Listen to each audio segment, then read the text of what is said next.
Hey, Brainiacs, it's Dwight. Welcome back. We had a couple of weeks in between since our last episode, and this one actually is kind of a miracle. And the miracle is that I located the audio files.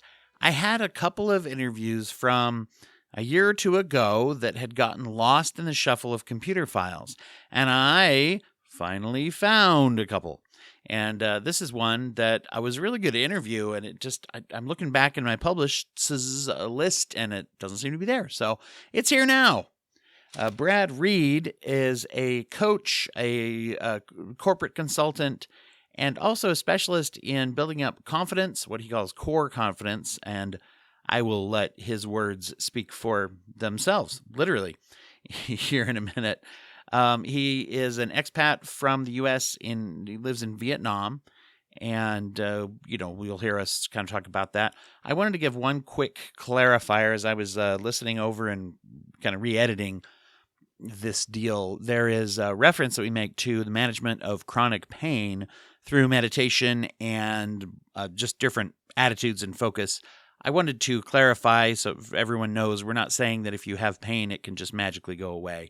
What we're talking about, and I'm afraid it might not be totally clear in the interview, so I want to make sure you know, is psychosomatic pain, which is generated psychologically, which, by the way, does not mean it's not real. It's very real. Or other chronic pain reduction through focus. I mean, a lot of cognitive behavioral treatments for chronic pain also talk about self-distraction and things like that. Internal family systems that we've talked about also looks at the underlying core emotional parts of us and their contribution to physical pain as well. So does EMDR. Lots of different therapies kind of attack the underlying emotional and cognitive elements of pain. So we're not endorsing we're not endorsing magic. We're certainly not endorsing anyone feeling bad for being in pain or not being able to have cessation of pain. That is a normal part of chronic pain, and we've done episodes about that as well. You may want to go back and see where Mel Paul was able to come on the show, groundbreaking researcher in pain management, and Dr. Sherry Corbett from July 2021, I think. I don't really, it's right in front of me. Mel Paul's interview was a couple of years before that. So it seems like every couple of years we talk a little bit about that. That is not the point of this whole interview, but I wanted to make sure that was clear to y'all. So enjoy Brad Reed as much as I enjoyed finding him and our conversation again. Hey, Brad. Fancy meeting you here on the Fancy internet. meeting you, Dwight. What a coincidence, eh? How's the weather in beautiful, sunny Vietnam? God, it was hot today. It's night for you, right? Early morning for me, night for you, I think. 9:13 p.m., my friend. All right. Yeah. So staying up and getting on, doing some work late for us here. That's nice. And Dwight, I'll always stay up late for you. No problem. Thanks. It's a lot of people who listen are time zone enthusiasts. So I always like to start with that so that we can touch on that. How long have you lived in Vietnam? For the record, I am GMT plus GMT. 7. Nice. Yep. It's on your bio and on your card. Yeah, sure. How people used to put their Myers-Briggs score on their business cards, now it's all time zones, Yeah. How long have you lived in Vietnam? 2.5 years. I moved here May 9th, 2018. That must be one of the more fun questions you get asked by everyone who talks to you. It's like, Vietnam, what's up with that? Quite literally. Yeah. But it's an interesting story how I got here. It was in part unintentional. I'm sure that ties in. We're going to start out by telling a little bit of your personal journey story that you've been through. And I'm sure that's, I know, because I've heard you talk a little bit about it before, that's a big part of it too, as part of the sort of personal empowerment that you've been through that helps you to help shape others in that journey and stuff like that too. So yeah, let's get into it. Why don't we start at, sure. For long years, I suffered with, pretty severe mental health issues, right? Since I was about 13 or 14.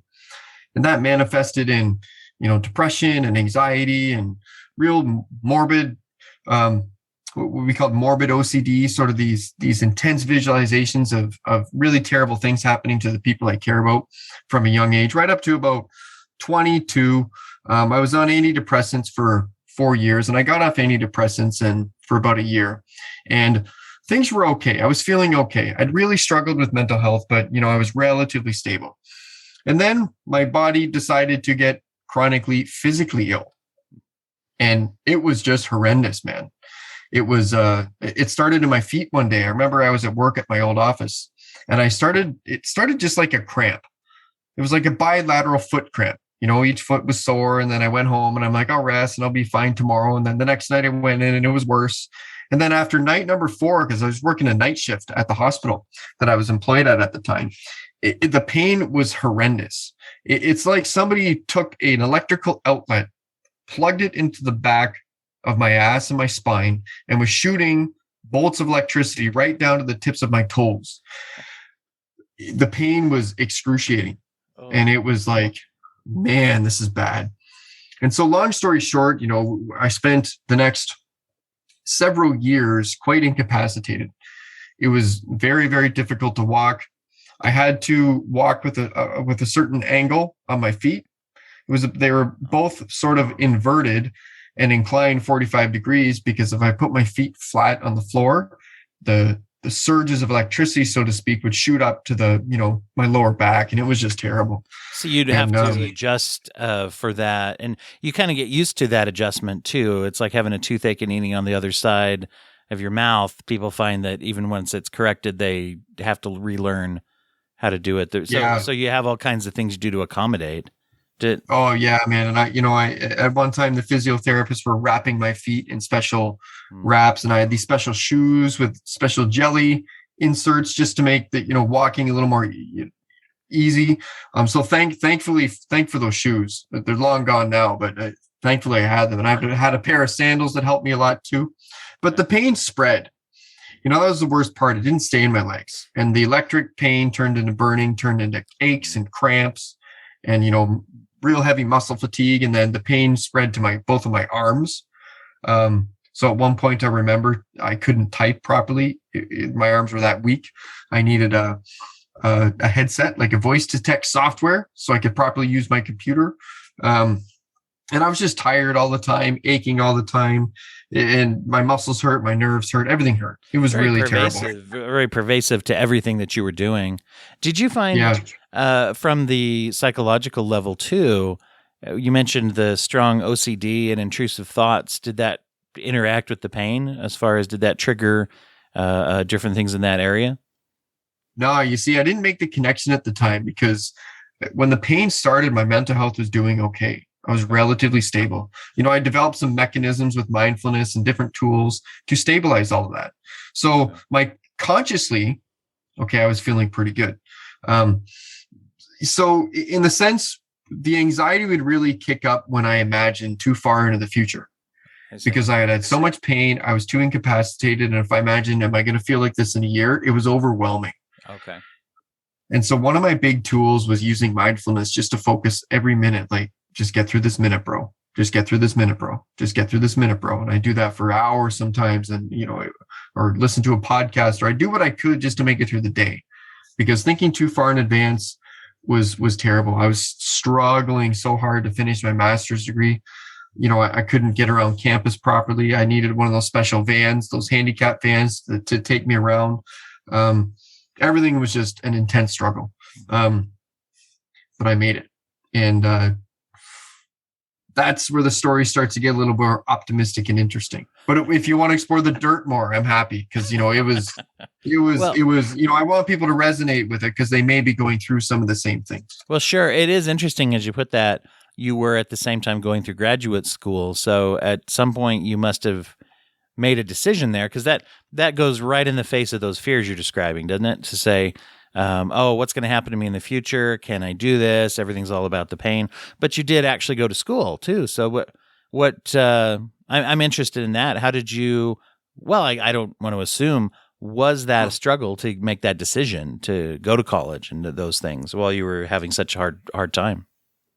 That's a great question. It's really interesting. And I haven't been asked that before, and I haven't done any self-referential thinking around that.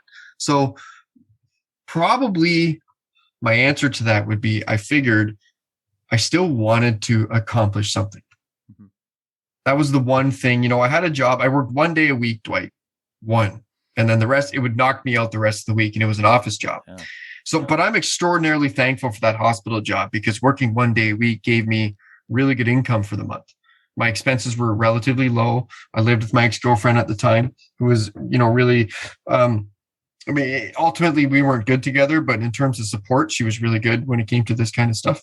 And I wanted to keep myself going. I needed some sense of pride, some sense of dignity, some sense that gave me, an ability to improve my competence and subsequently my confidence. Because internally, emotionally, I was a wreck, but I wasn't really aware of it at the time. But when I look back, after having built a lot of self-awareness around who I am and who I was at the time, I was a wreck.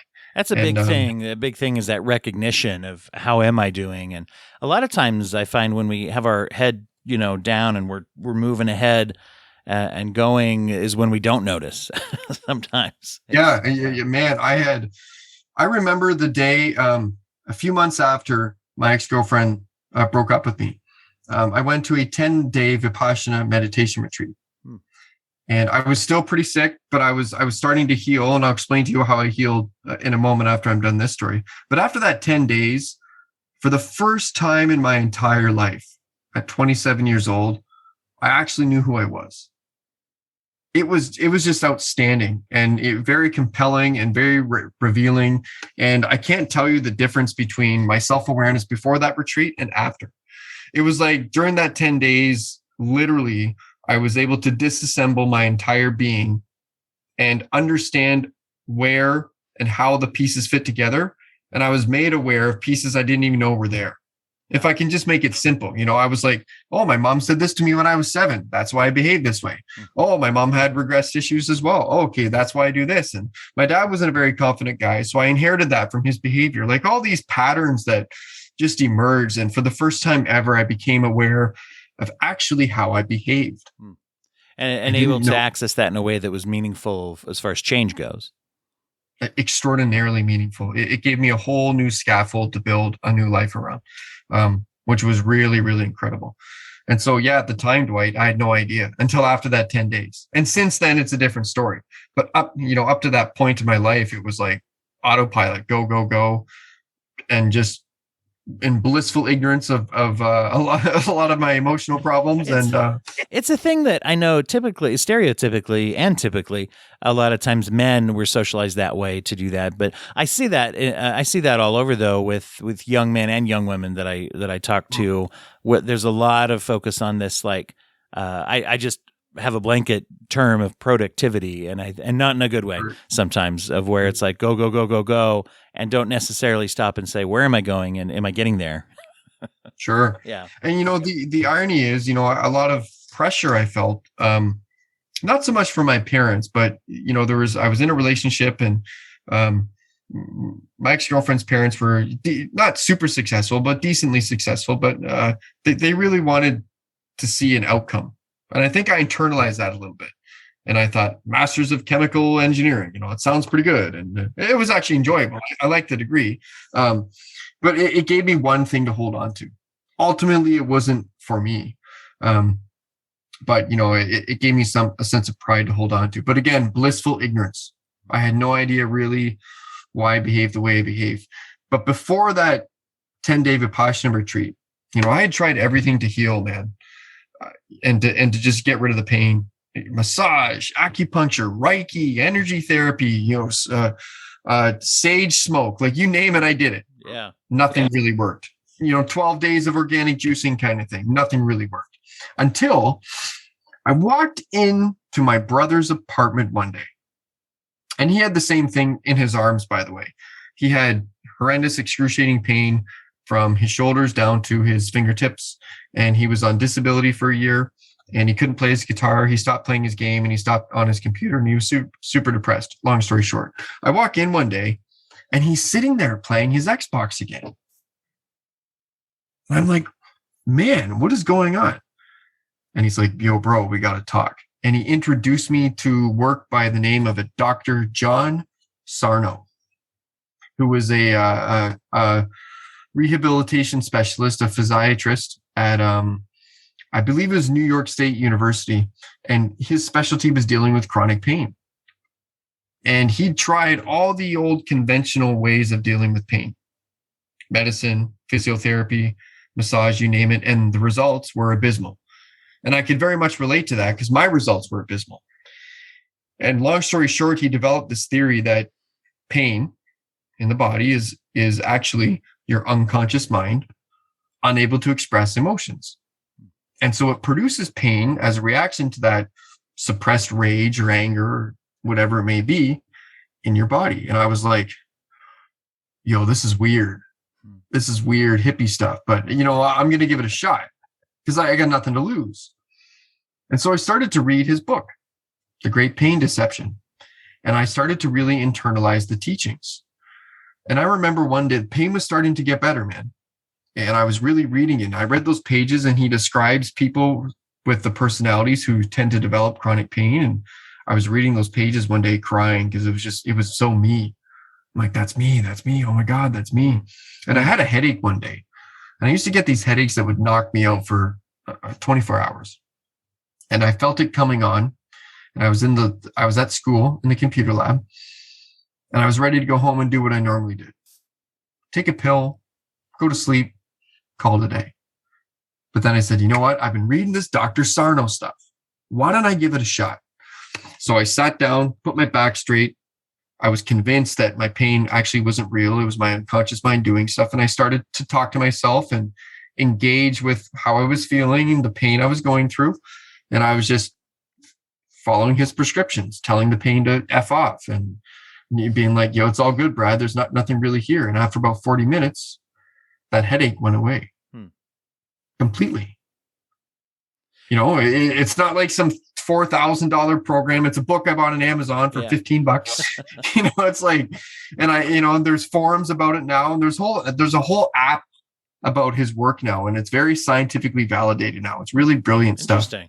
No, it ties in with a lot of the mind body bridging and those kinds of things. And I'm not it's interesting. I wrote his name down because I'm not familiar with Dr. Sarno, but it reminds me of also internal family systems. Is another one that I need to get somebody on here to talk about, which is a lot of work with our different emotional parts and how they influence the way we feel. And I think that it's very powerful to look at the way that we're experiencing things. My brother-in-law is a physical therapist, and he told me before once he worked with a lot of issues of patients with pain, and he said he'll see people who they're like, somebody told me it's all in my head, and he'll say, well, let's get that out of the way right now. Yeah, it is. Of course, your brain is in your head. Everything goes through your brain. So does that mean are your nerve endings being triggered? Do you have psychological elements? Do you have this? Do you have that? And once again, the answer is probably yes to all of those. And so finding however you can attack it, right? And however you can get to it. And this sounds very, very powerful for you. Very, very like a turning point in your life, obviously. Yeah, it was unbelievably powerful because for the first time, something was working. Mm-hmm. And not only was it working, again, this work triggers a lot of self-reflection. You have to examine what's going on when the pain is arising. Under which circumstances is it better? Under which circumstances is it worse? I was paying attention to my dreams more. I was reflecting on my past more. And that was in lead up to the breakup before this 10-day retreat. So I'd already sort of been on this discovery of the pain was getting better kind of thing.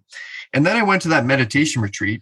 And I was only like 20% better than before. But I went to the 10-day meditation retreat. And again, I believed in this Dr. Sarno stuff. We'll call it stuff for now. I'll give it some more formal names later. Sure. And I was forced to sit for 10, 12 hours a day in meditation and not move.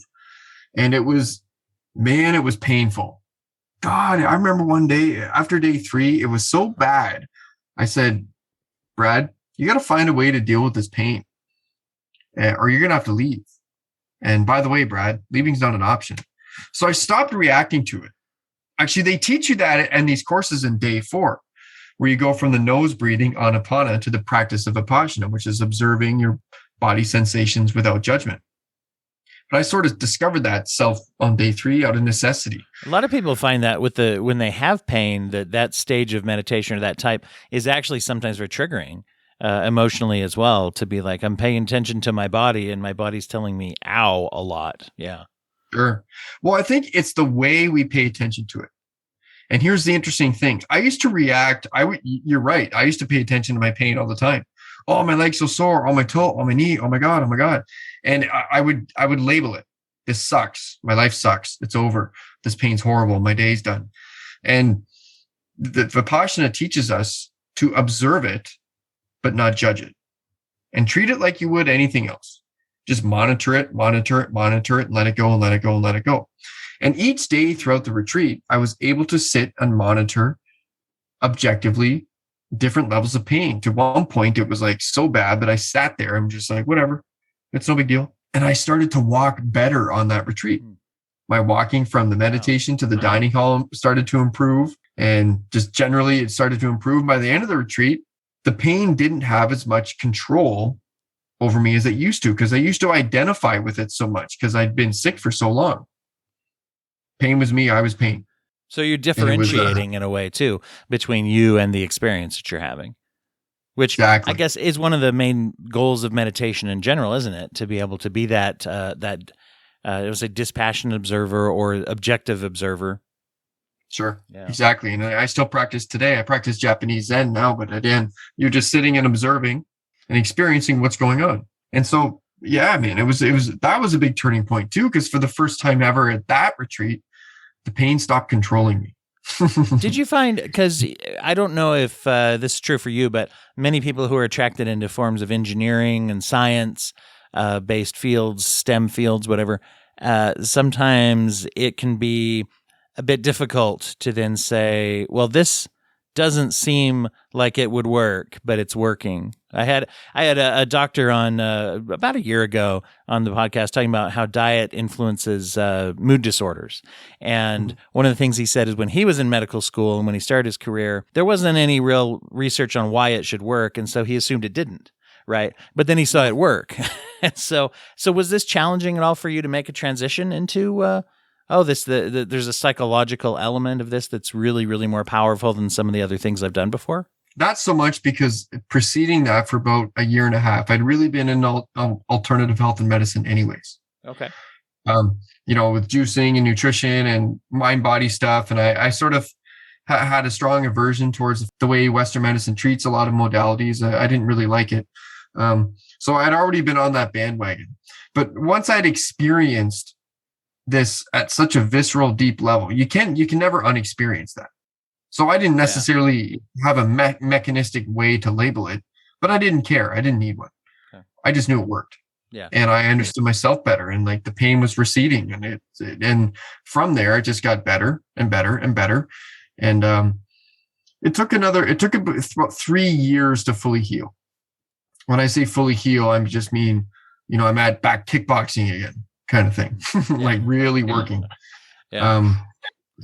Being in it for the long haul, really, than not just saying, oh, this is in a weekend, I'm so much better. You're actually seeing that over time, which is usually a better sign, I find, for any kind of healing, is if it's not something that happens in a weekend usually goes away. But you're talking about a real life change and a real change in your quality of life too. Was that a turning point in other ways for you, other than just physically? Big time. So the next year after that retreat, I redid it. I started to redo everything. I was like a new man. So I was reading self-development books, and I finished my degree with honors, with pride, and I was helping my parents and all these really wonderful things that I was able to do and build. And I continued with the meditation, and I went on a 2-month retreat, and I did all these really cool things. And I decided by the end of that year, which would have been the end of 2017, after I was at a retreat, and it sort of hit me, Brad, you got to move to Asia. If you're going to do this whole trust the process of your life thing, engage with the universal energy thing, whatever you want to call it, you really got to immerse yourself in an environment that requires 100% responsibility from you. And so I did. That January of 2018, I quit the job and I said goodbye to my family, and we were on good terms and all that stuff. But I booked a one-way ticket to Bangkok, Thailand. I still wasn't fully recovered by any stretch of the imagination.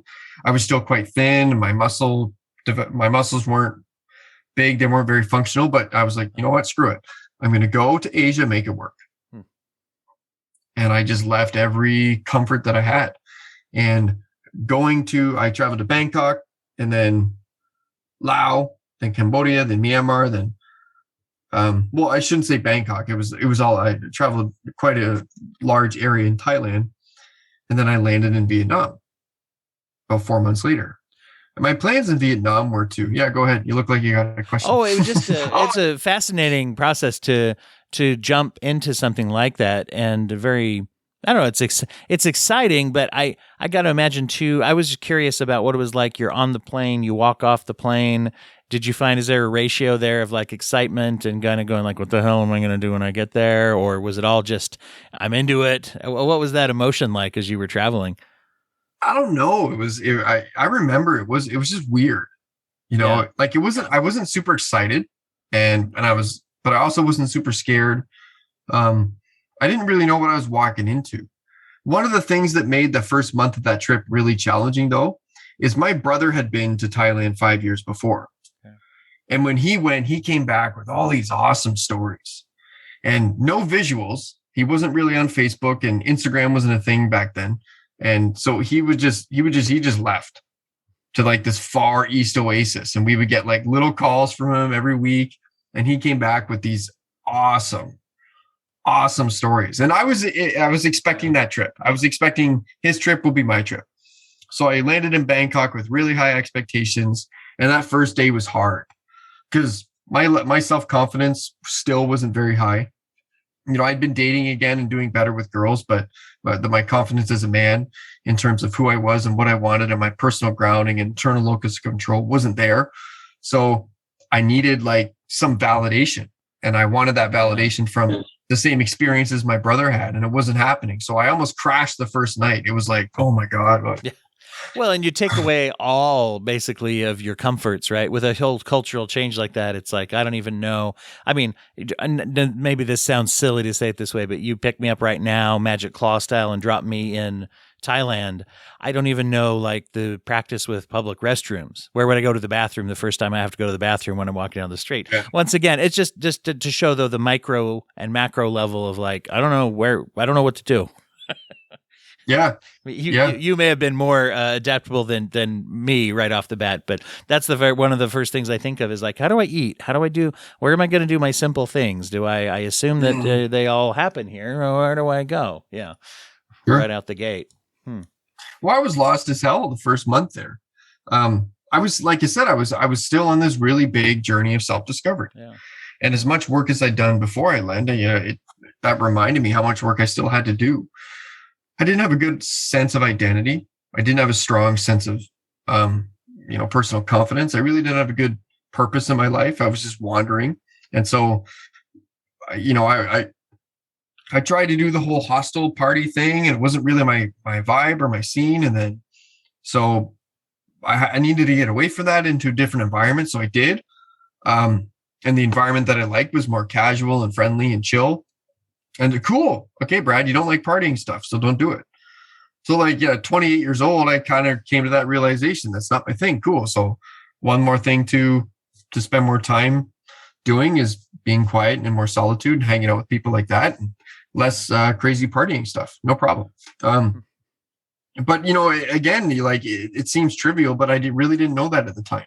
I'd spent 5 years really ill and secluded and isolated and didn't have a great social life. So I didn't know how to navigate that space very well. So plopping me in the foreign country with a bunch of tourists, and it was like, whoa. Especially when you're trying to be much more than just, it's not tourism for you. This is a lifestyle. I'm moving here. Yeah. Yeah. And I expected the challenges, bro, but I didn't expect them to that extent. Like that month was hard. I almost cracked and went home after the first month. I got sick a couple times and my body was weak and I wasn't really making a lot of friends and I was really depressed and sad. So I just laid one day and I called my parents and I talked to my brother and I said, hey man, I got to be honest, this is not what I expected or planned. And then my brother, in his wise words, he told me all the times that he felt terrible on the trip too. And I'm going, why didn't you tell me that before?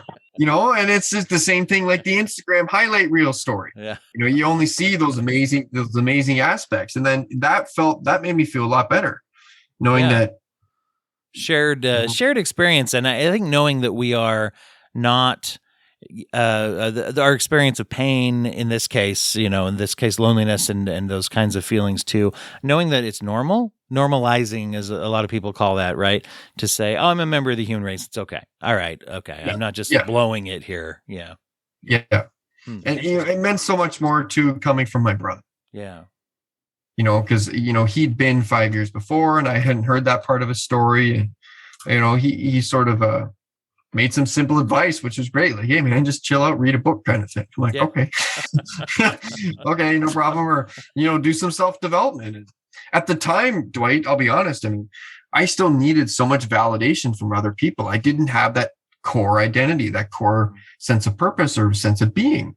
And so, and I'd been in a relationship for so many years where a lot of that validation came from another person. So when people didn't respond to me well and I wasn't making friends, it was so bizarre and I'd get so hurt and anxious. But that sort of started to fix over the next few months because I found my tribe, a few of my tribes, and understood who I was a little bit more and who I wanted to hang out with and who I didn't. And that kind of was the essence of the rest of the trip. It was great. Everything just kept getting better. That's where you said you basically landed in Vietnam then and found your own space. Well, after about 4 months, and and I went into Vietnam.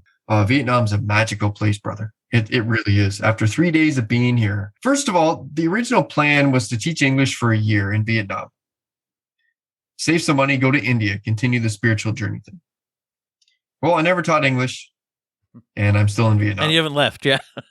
Yeah. I've been home to travel a couple of times to visit, and I've traveled around the region a little bit, but I'm still here. And after 3 days of being here, the feeling I had was I'm home. Can't explain. It was really weird. And it was even more weird because a month later, after I first arrived, I went to Cambodia for a visa run, came back to Ho Chi Minh City, and I just felt like I was coming home. Interesting. Vietnam is like, if the world is a little bit cold and rainy, Vietnam is just that warm blanket by the fire. Kind of wraps you up and take you in. And I don't exactly know the sequence of events that happened, but I got into executive coaching and corporate training. And I have a rule when I did that was say yes first, provide value later. So I remember my first client, his assistant was looking for an English teacher. And my brother and I had started this little career business. So I sent him my website and I said, look, man, I know you're looking for English, but I can give you communication skills, sales skills, and some business skills. And by the way, you're not going to pay me X per hour. You'll pay me this, which was about double. And then we ended up compromising in somewhere in between. And so I did a few little ventures and was, co-owner in a little training company here for a little while. And then I started to get a really good reputation around corporate training and coaching. And I was like, okay, so I had some background training. I was a certified mindfulness instructor, and I did peer support counseling with Canadian Mental Health Association and, a life coach certification. But I really started to get noticed for what I was doing. And companies would ask me to come back and train their whole leadership team or their whole talent, the senior management team or whatever. And I'm like, okay, cool. So I kept getting all these gigs. And then I got all sorts of certifications, in particular during COVID when things shut down for a little bit. And like some of them are the best in the world. So I really stacked my credentials in this field and found my little niche, which took me about 1.5 years to find. I was teaching all sorts of things at the corporate level, communications and leadership and strategy. And some of it was great. Some of it was so-so, until I found my little piece of the pie about 3 months ago.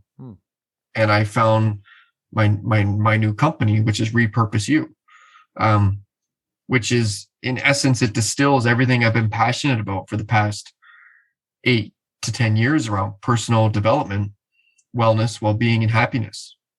And the beauty is I had my old name for that business was my Instagram, Repurposed You, which I had made after I recovered from my illness and was doing the whole build a new life thing.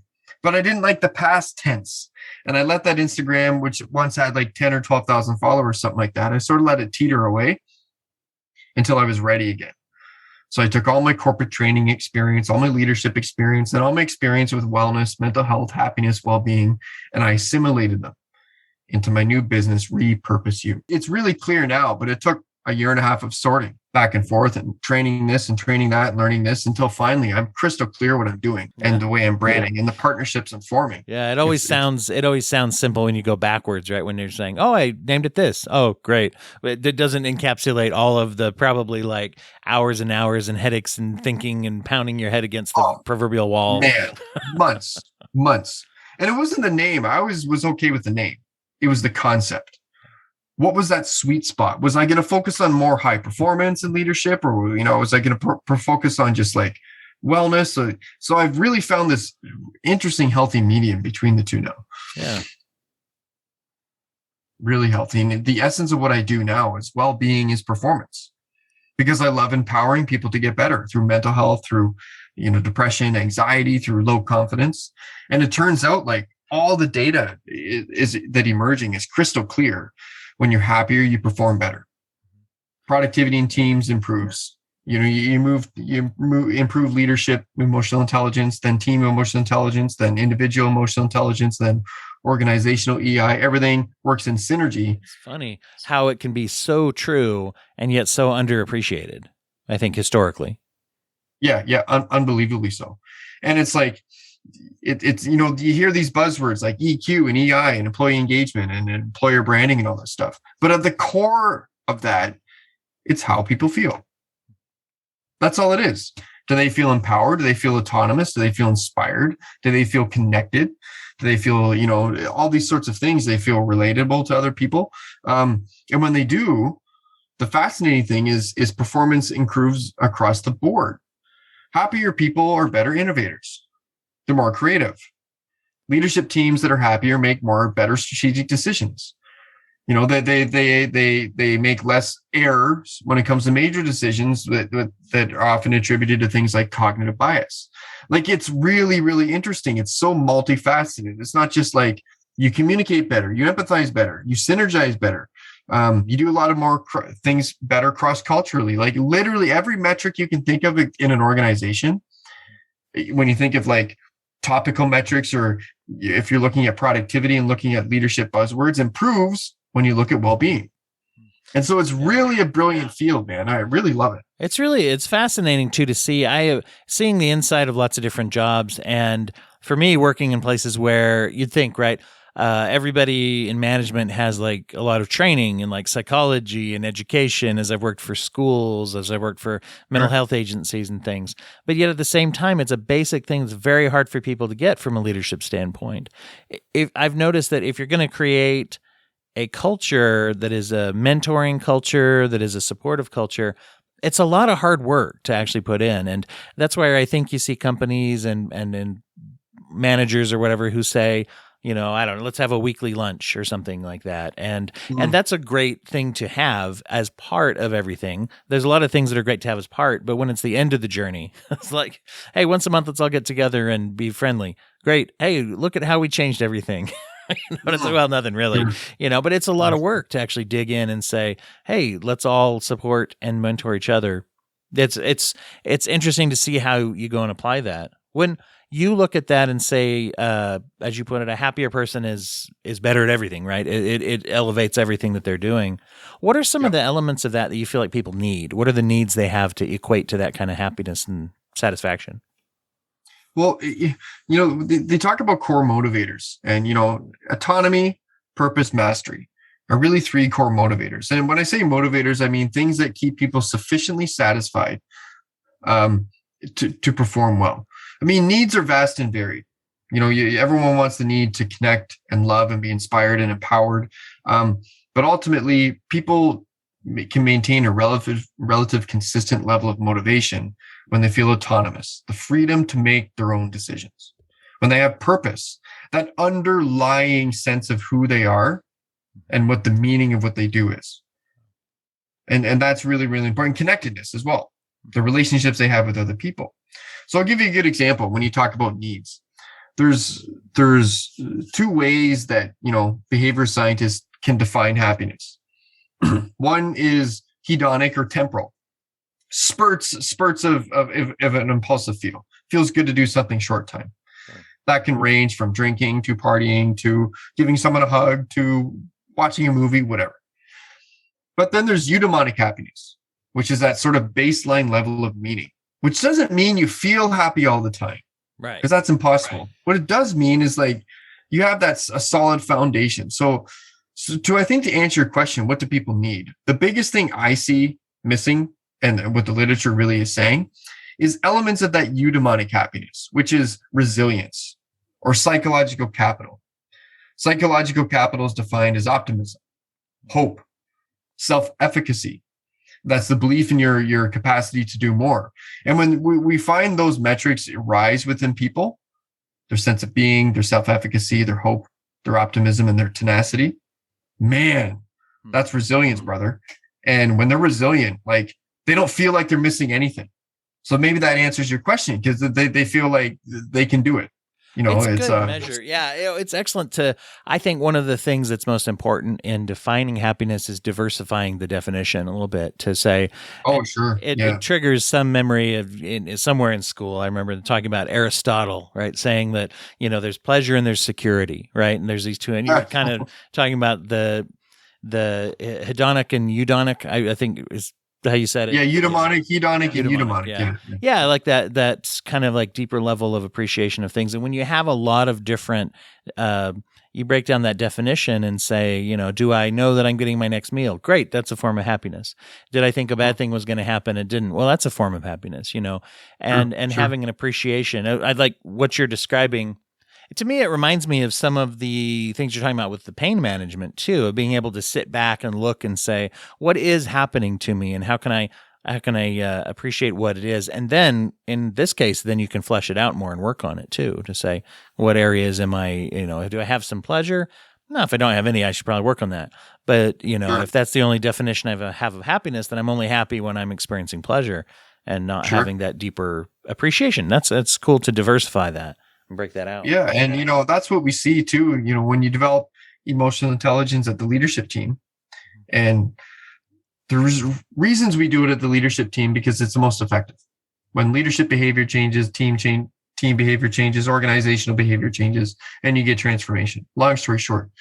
But what we find, of course, when you develop EI in a person, self-awareness, empathy, social skills, things like that, self-regulation, is there's a causative relation between that and things like improving psychological capital and resilience, reducing burnout, defining meaning, all these sorts of things that come as sort of emergent properties of filling your garden with good soil, we'll say. Yeah. We'll call that EI.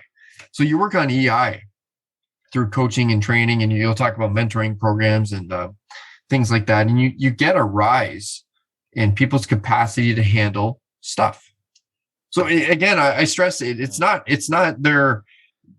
about feeling happy all the time, but wellness is, by definition, again, your ability to handle and manage adversity. Right, because it's even there's a pathological approach. When people try to be happy all the time, it often burns us out. It's actually damaging. Yeah. Because there's what we're saying to ourselves is, I can't handle it if I'm not right, if I'm not able to. And that's where I think sometimes those who've listened to the show know that I'll sort of talk negative on positive thinking sometimes. And what I mean by that is when people look at it as an exclusive thing, I have to think positive and not at all with the negative. And you have to appreciate all of the factors of your life, what's going well for me and what's not, and how do I cope with that? And to be honest, I think that's another form of happiness, is that confidence that when something happens, I can deal with it. That's actually a form of happiness as well, if you want to look at it. I completely agree. Yeah, I completely agree. And it's like, again, that self-efficacy too, and resilience. It's accepting, in a way, adversity. In a way, it makes me think about some of the things you were talking about earlier on in your story and your experience when we're talking about going to school and how you were pursuing things. There was you had said that having a sense of dignity and something to do was important to you, and so in a way, as we're looking at it now, I can see the seeds of what you're doing now all the way back then, to where you had an appreciation for, I need something, I need to have a focus, I need to have pride and dignity, and that's flourished into the way you're teaching people now, it seems. Yeah. And, exactly. And it's interesting because we talked at the beginning of the show that I'd revisit that concept again. And I think that's exactly, I'm sort of having a bit of an insight here. That's exactly what it was, that we'll call it psychological capital. I had a lot of hope. I did have a lot of optimism.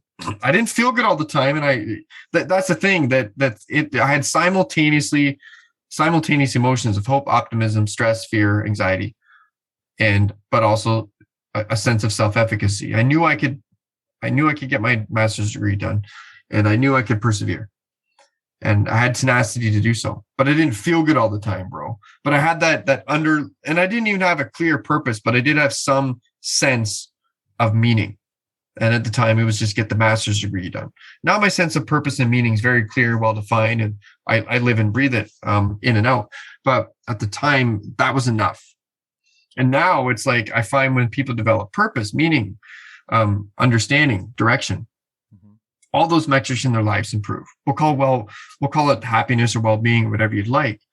But one of the biggest things I see with my leadership teams that I train, and if you boil all the problems down, I'm not kidding, every single problem I deal with at the individual level with leadership, it always comes down to the personal. Their habits aren't very good. Maybe they're not sleeping very well. Maybe they don't believe in themselves. They're anxious. And I was using, best practices, some of the best practices in the world around leadership development training. If you take this concept, you should be able to excel. But I found by my own calculation, about 80% of the problems at the individual level, when it comes to performance and productivity, has nothing to do with skills or ideas that you can really train. It has to do with a sense of being, a purpose, of wellness, of mindset. And when you deal with all that stuff, everything else can be well managed much more easily on the topical level. Things like a communications training or things like a conflict management training. But if that soil is not very nourishing for that, it's not going to stick. But if you have someone who's got high EI, high meaning, high purpose, stable habits, good diet, good sleep, nice relationships, man, look out. Look out, because they're going to perform. Yeah, makes sense. Yeah, it makes a lot of sense. If you can learn a lot of things if you're healthy. Yeah, it's amazing. It's literally amazing what it does for your physiological health, your psychological health, your spiritual health, or your relationships. It's just amazing. And it becomes it's such a full-time job managing an unhealthy situation. I mean, take just take pain as an example, but also take depression or any of those things, addiction. Sure. You spend a lot of time and energy maintaining your life throughout that. And being able to say, if I have that on lock a little bit more, if I'm feeling healthier and I'm feeling more stable, then there's a lot I can accomplish because I have the energy and the time to think about it. Right. Sure. Yeah. Sure. And that's the shit too. We have I saw my client today, and we came to the realization how exhausting it was for him to be continually worried about what he can't do, or what his deficits are. Not what his deficits in human capital, not his surpluses in human capital. And it was like, oh my God, man, this is tiring. Yeah. And all those aspects around indecision. People who are confident and have a good internal locus of control and a clear sense of purpose, decisions are easy. You know quickly what's good for you, what is not. It's a yes, and you're saying 99 no's to every yes. And it's like, you say yes, you execute, it feels good, you get great positive feedback loops going there. Yes, do it, reward. Yes, do it, reward. Whereas people who are a little lost don't do that. They get pulled in 1,000 directions, and it's exhausting. It's probably a whole nother discussion that we could have sometime. But I love that you mentioned the no part, because we hear a lot of that of just say yes and embrace things. But it's also equally important to know what I should turn down, right? What I should say, I don't need to, because I'm one of those. My nature is I've never met an interesting project that I didn't think needed to be my new thing. Right. That's my nature. So I've had to learn, hopefully ongoing learning to say, I don't need to do every single idea that and do them all badly. I need to embrace the things that are bringing that peace and satisfaction and not overburden as well. Yeah. Sure, but and you know that with that same idea, you expand that to a startup or a team. When you're looking for sourcing, your funding, or expansion, you need to be really clear why you're doing and what you're doing, why you're doing it and what you're doing it, and all those sorts of things. Because then you're not going to get pulled, and you're going to have good strategic direction, and the team's going to be unified around that. So everybody's going to synchronize around a common purpose or a vision or mission, whatever you want to call it. That's what they call it at the topical level. For me, it's at the deeper level. It's your purpose. It's your meeting. Modus operandi, whatever you want to call it, but that's alignment. And you see a lot of teams, a lot of organizations excel when they have great alignment, a vision and mission that's co-created by the individuals and the leaders, and everybody's bought into it equally. They all create it and move with it, feel it, love it, believe it. And that's powerful. It's like when you know that, it's very clear what the no's are. Tell people where they can learn more about you and what you're doing. Yeah, sure. So, my website's up now. It's about 95% done. You can find me and shoot me an email at my website's www.repurpose-u.com. My email's brad@repurpose-u.com, or you can find me on LinkedIn. Brad Reed, BRAD space REED.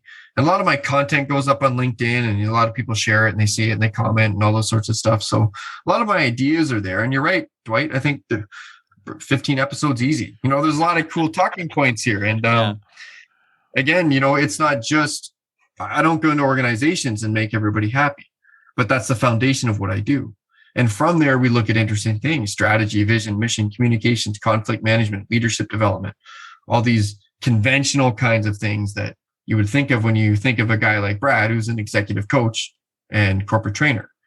But I infuse everything at the fundamental level with improving the well-being of people. Yeah. Because that's by far, hands down, without question, the most important. I think changed my life, and Yeah, I think that's totally the most important thing.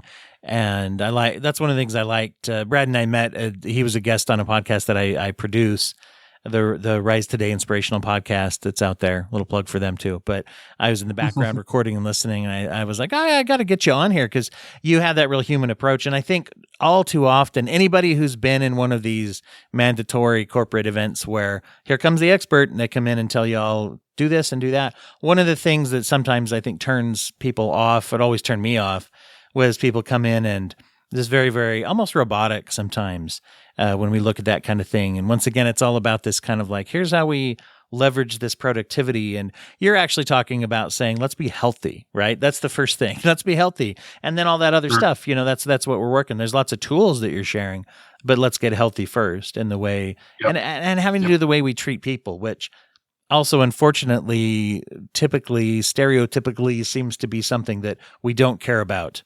in business and things. And so, but it's very, very important because who are we doing business with? People, right? Yeah. So, yeah, exactly. Right. And that warmth, it's just, a final remark there. It's, I believe when people take the time to answer questions like, what kind of person am I? What kind of life do I want to live? What do I need to do, and who do I need to interact with to make that a possibility? And I use these questions. I'm saying these for your guests because when I use them in leadership trainings, there's literally people who've never thought about that before. Oh. And when they do, they start to connect some dots. And you can just see the smiles in their face, the tension release. And when they explore that with their peers and partners, it's like, oh my God, I've never thought about that. And they realize implicitly the power of that and what they could do if they had that, and the journey that they're going to start when they go to explore it. And when I do talks, Dwight, I try not to talk so much. Actually, I do activities. Yeah. So people can test it for themselves, experience it for themselves, and at the end, make up their own mind. But I think anyone listening has the power to answer those questions. And when you do, you'd be really surprised at the transformation that can start to take place. The level of well-being you can produce for yourself, and the life you can create if you really want. And I think I'll leave that as my closing remarks. Wow. Thank you. Well said, of course. But thank you, Brad. Great to talk to you again. Yeah, Dwight, it's a pleasure.